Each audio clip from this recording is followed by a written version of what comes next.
go into the class, you can look at your screen. The name of the poem that we have to learn today is One Day I Wrote Her Name by Edmund Spenser. Now, Edmund Spenser is one of the greatest poets of the English Renaissance period. Okay, so he was an educated person and he was a very successful writer. He had a very serious literary career. Edmund Spenser is known for an epic poem called The Fairy Queen. Okay, The Fairy Queen is one epic poem that has made Edmund Spenser's name as famous. Okay, and then another poem, a collection of poems is called Amority. You can see that on the screen, right? Amority. Amority is a collection of certain sonnets that celebrates the love and married life of Edmund Spenser. Spenser celebrates the themes of love and marriage in the poem Amority, the poetry collection called Amority.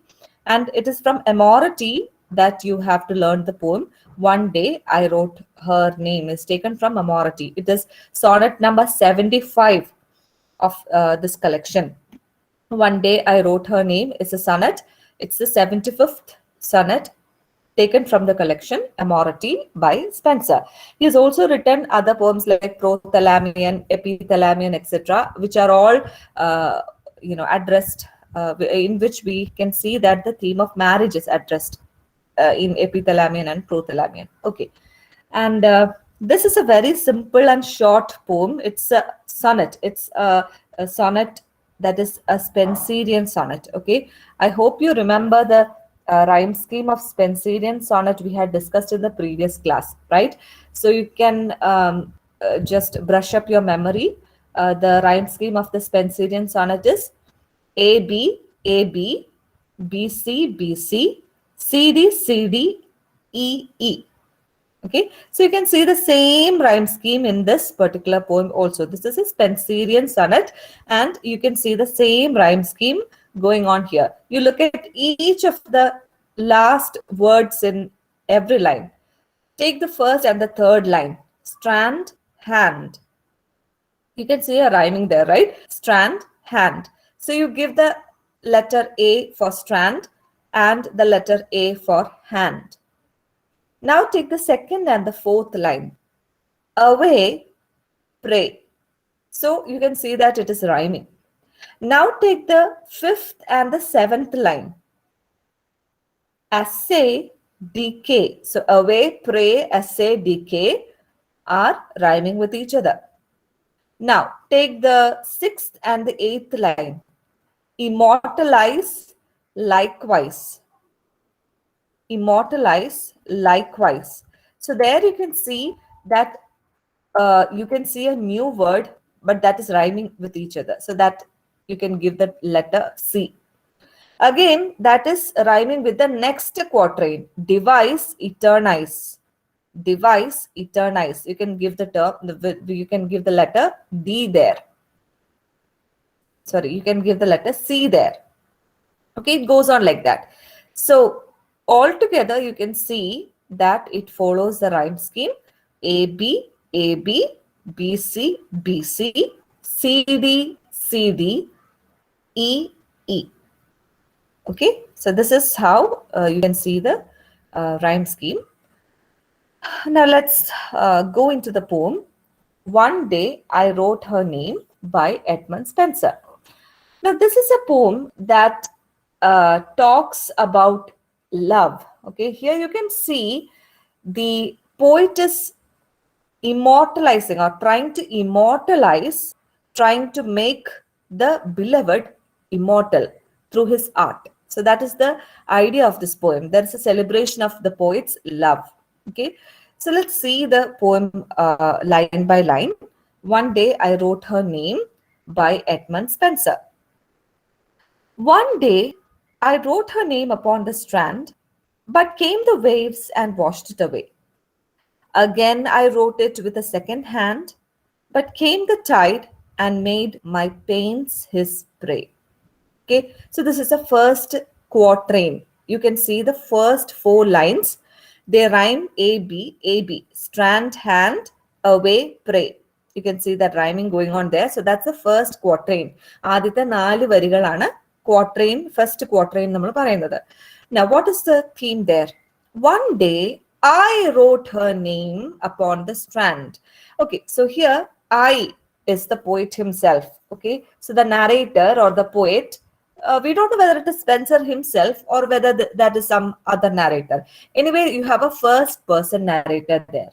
Okay, so the first person narrator, the poet, is saying that he wrote her name upon the strand. Okay, now strand here stands for beach. Okay, so the scene here is from the beach, the seashore. ഒരു കടൽ പുറത്ത് നിന്ന് ഉള്ള ഒരു കാഴ്ചയാണ് നമ്മൾ ഇവിടെ കാണുന്നത്. And what does the poet say? He says that he writes her name. One day he wrote her name upon the strand. So this is a thing of the past. ഇത് പണ്ട് നടന്ന ഒരു കാര്യമാണ്. The poet is telling us that the poet wrote her name upon the beach, upon the sands of the beach. Now, this is something that we also do. When we go to the beach, when we go to the seashore, what happens? We all write something on the sand, and what happens? We wait for the sea waves to come and wash it away, and we laugh, right? So this is the image here also. One day I wrote her name upon the strand, but came the waves and washed it away. What happens? Definitely, the waves came and washed the name away. What did I do again? Again, I wrote it with the second hand, but came the tide and made my pains his prey. Again, I wrote it with a second hand, meaning I took my hand and I took a second effort and I wrote my beloved's name on the beach. I wrote her name on the beach. But what happened? Again, the waves came, again, the tide came and made my pains his prey. P-R-E-Y, prey means victim. മലയാളത്തിൽ നമ്മൾ ഇര എന്ന് പറയും. അപ്പോ കടൽ തിരമാലകൾ വീണ്ടും വന്ന് എന്റെ അധ്വാനത്തെ വിഴുങ്ങിക്കളഞ്ഞു, തിന്നുകളഞ്ഞു. So what is the first quatrain talking about? How the poet is sitting with his beloved on the sands of a shore, on a beach, and he is writing her name upon the beach. And what happens? The waves come and wash it away. Again, he writes for the second time, and again the tide comes and washes it away. So this is the first quatrain. I hope it is clear to you. Then we can look at the second quatrain. We have 4 more lines coming. ഇവിടെ നമുക്കൊരു dialogue കാണാം. You can see that there is a reply from the beloved. Looking at the man, looking at the poet write this and looking at the sea waves washing it away, looking at again he writes the name and again the tides washing it away, she says, okay, she talks to the poet. Vain man, said she, that dost in vain essay a mortal thing so to immortalize, for I myself shall like to this decay, and eke my name be wiped out likewise. Okay, so the lady tells the poet that you are a vain man. V-A-Y-N-E is the original version in the original poem written by Spenser.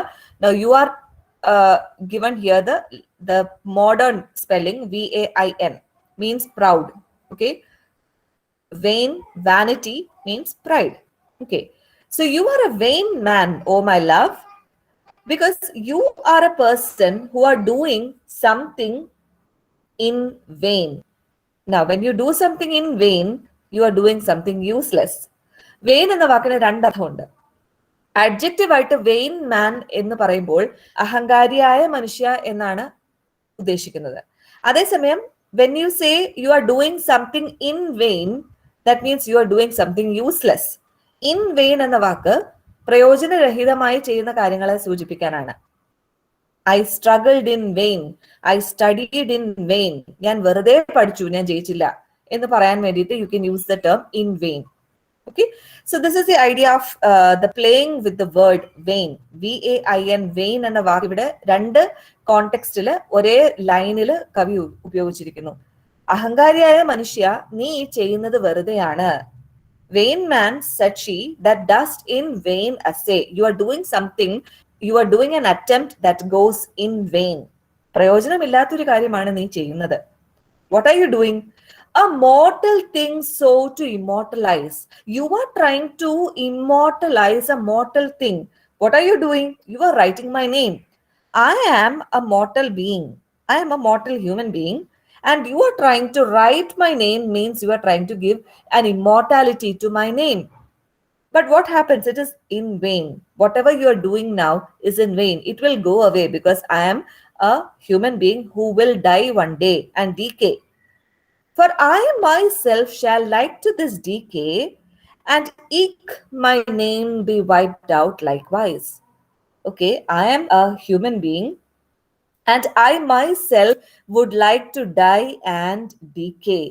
And also, I'm sure that my name will be wiped out like my body. Okay, this is something inevitable. This is unavoidable. Every human being will die one day, and his name will be wiped away from the history. And I myself prefer that because I am a very ordinary person. I am a mortal thing. And oh, vain man, when you are trying to write my name like this, you are doing something in vain. You are doing a useless attempt. Okay, പ്രയോജനരഹിതമായ ഒരു കാര്യമാണ് താങ്കൾ ചെയ്യുന്നത്. കാരണം ഞാൻ മരണം തീർച്ചയായിട്ടും ഉണ്ട്. നമ്മളെല്ലാവരും നശ്വരരാണ്. നശ്വരനായ ഒരു മനുഷ്യന്റെ ഓർമ്മയെ അനശ്വരമാക്കി തീർക്കുക എന്ന് പറയുന്നത് നടക്കുന്ന കാര്യമല്ല. അതുകൊണ്ട് മഴിച്ച് മണ്ണടിയാൻ ഞാൻ താല്പര്യപ്പെടുന്നു. എന്റെ പേരും അങ്ങനെ തന്നെ പോകട്ടെ. So you can see that the lady is a very ordinary, a very simple girl. She does not have any ambition. Okay, now look at the third quatrain. മൂന്നാമത്തെ quatrain, that is the lines number 9, 10, 11, 12. Sorry. Yeah. So you can see she actually says that she does not have any ambition. But what is his reply? Not so, quote I. Let baser things devise to die in dust, but you shall live by fame. My verse, your virtues rare shall eternize, and in the heavens write your glorious name. Okay, എന്താ പറയുന്നത്? Not so. അങ്ങനെ നിന്നെ ഞാൻ വിടില്ല. Code I replied to her, no, no, no, that is not something that I would prefer to do. Let baser things devise to die in dust. മരിച്ചു മണ്ണടിയാൻ ആഗ്രഹിക്കുന്നത് inferior ആയിട്ടുള്ള കാര്യങ്ങളാണ്. ഇൻഫീരിയർ ആയിട്ടുള്ള മനുഷ്യരാണ് മരിച്ചു മണ്ണടിയാൻ ആഗ്രഹിക്കുക. But I'm sure you shall live by fame. I'm sure even if you die you will live by fame. പ്രശസ്തി നിന്നെ ഇമ്മോർട്ടലായിട്ട് അവശേഷിപ്പിക്കും. നിന്റെ ഓർമ്മ ഈ ലോകത്ത് അവശേഷിപ്പിക്കും. സാധാരണഗതിയിൽ അധികം ആംബിഷൻ ഇല്ലാതെ മരിച്ച് മണ്ണടിയട്ടെ എന്ന് കരുതുക ഇൻഫീരിയർ ആയിട്ടുള്ള കാര്യങ്ങളാണ്, ഇൻഫീരിയർ ആയിട്ടുള്ള ബീയിങ്സ് ആണ്. But you are not of that category. You are of a superior quality and you are definitely going to live even after you die because you are going to be famous. How are you going to be famous? സാധാരണക്കാരിയായ പെൺകുട്ടിയായ നീ എങ്ങനെയാണ് പ്രശസ്തയാകാൻ പോകുന്നത്? My verse, your virtues shall eternize. Okay, you can see that virtue is given the spelling VERTUES. It's the old spelling. ശരിക്കും നമ്മൾ ഉപയോഗിക്കുന്നത് VIRTUE എന്ന സ്പെല്ലിംഗ് ആണല്ലോ. So here you can see it's the old spelling. So I'm going to write a poem and you will be famous through my verse and you will be made eternal. I'm going to make you eternal or immortal through my verse. Okay, so you are not going to be, your name is not going to be wiped out like the sea wiping out the name on your sand, because your name is going to be written in my poetry and my poems will make you eternal, will make you famous, and thereby you are going to be famous and immortal. Where When as death shall all subdue, our love shall live, and later life renew. And you can see that there's a small couplet there. Okay, two lines given in the end is an ending couplet. രണ്ട് വരികൾ ഏറ്റവും അവസാനം കൊടുത്തിട്ടുണ്ട്. What is that? An ending couplet, and that ending couplet is rhyming with each other. Subdue, renew. So that's the last rhyming going on there. E എന്ന rhyming അവിടെയാണ് വരിക. Okay, അപ്പോൾ I'm going to write your name in my poetry, and in the heavens your name is going to be glorious. Okay, you are going to be famous, your name is going to be famous, so that when all the world goes away in death, you will be still alive. Our love will still be alive.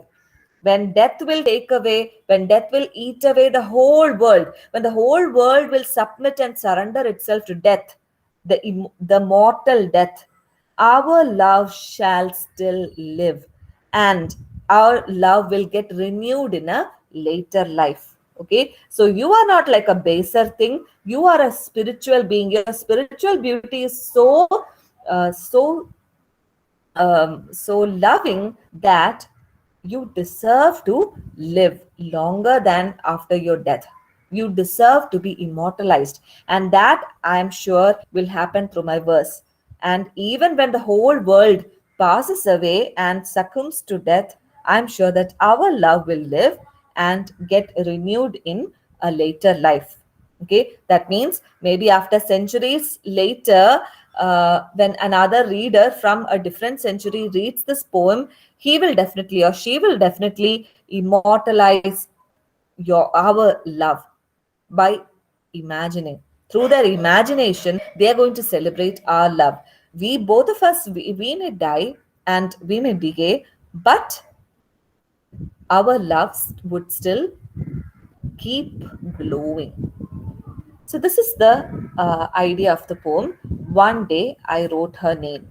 Okay, so you can see the two ideas here. You can see that there's a celebration of love here. At the same time, you can see the ability of art to immortalize a mortal. നശ്വരനായ ഒരു മനുഷ്യനെ അനശ്വരനാക്കാൻ അയാളുടെ കലയ്ക്ക് സാധിക്കും. Art can make a mortal man any other means but through the beauty of art that lives forever. അപ്പോൾ രണ്ട് കാര്യങ്ങളാണ് ഈ കവിതയിൽ നമ്മൾ നോട്ട് ചെയ്തത്.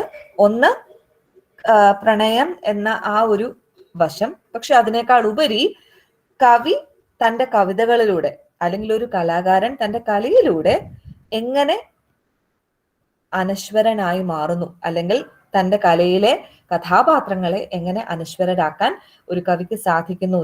The smart super ability of an artist to immortalize even the mortal man. So that is the idea of the poem. One day I wrote her name. Now we can just quickly go through the literary devices going on here. Okay, so we have already discussed the rhyme scheme going there. Now let's look at the literary devices, because I had told you in the previous class that we will try to dissect each of the line in the poems that we learn on the basis of literary devices. So a few of them I'll bring to your memory. One is alliteration. I hope you remember alliteration. Alliteration, മലയാളത്തിൽ നമ്മൾ പ്രാസം ഒപ്പിച്ച് പറയാന്ന് പറയും.